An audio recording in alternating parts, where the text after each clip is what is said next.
The Senate inquiry into the financial planning scandal at the Commonwealth Bank has handed down its verdict. It has recommended a royal commission be established to investigate allegations of fraud, forgery and cover-ups that resulted in the financial ruin for many of the bank's customers. The whole institution has let down the most extraordinary group of people, their clients. And yet there they are posting billions of dollars and saying, aren't we fantastic? But for some, it will never be enough.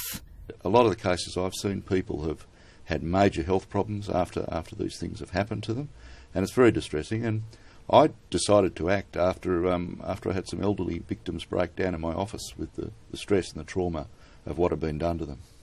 Tegan Cooper's father, Noel Stevens, was forced to fight the bank for $300,000 at the same time as battling with terminal cancer. He won a court case days before he died. It was horrendous. We were treated like we were nobody.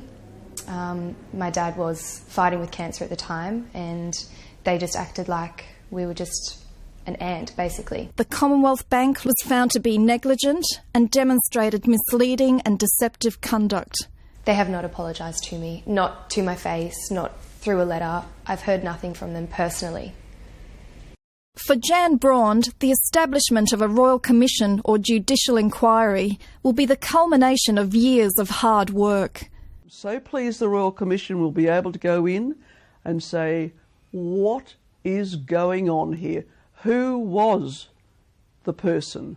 And how did it happen? And for so many years, how did it happen? And here we are, the lowly worms, being battered, and lives have been altered forever. People have died waiting for some return. They've been put in the most tragic circumstances. Jeff Morris was the whistleblower who sparked the investigation into the activities of the bank and the slowness of the corporate regulator, ASIC, to act on his warnings.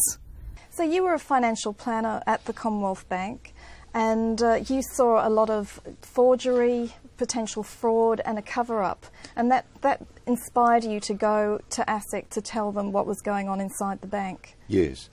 Well, there was a culture there, a sales culture that encouraged people to cut corners, and then in a few extreme cases, some of the planners went further than that, and people were simply getting advice that was defective and didn't comply with the law. And when that became apparent, there were a group of managers who decided to cover the whole thing up so as to avoid paying the victims the compensation they were entitled to. That was when we decided to go to ASIC. So what we're going to see is maybe lots of Australians might get that chance to have their compensation reopened. Well, I hope so, because it's had a devastating impact on their lives, and I think everybody knows somebody, a friend or a relative, or has heard of somebody who's had a bad experience with a financial planner, and in some cases it costs them their life savings, and it's very hard for people to recover from that.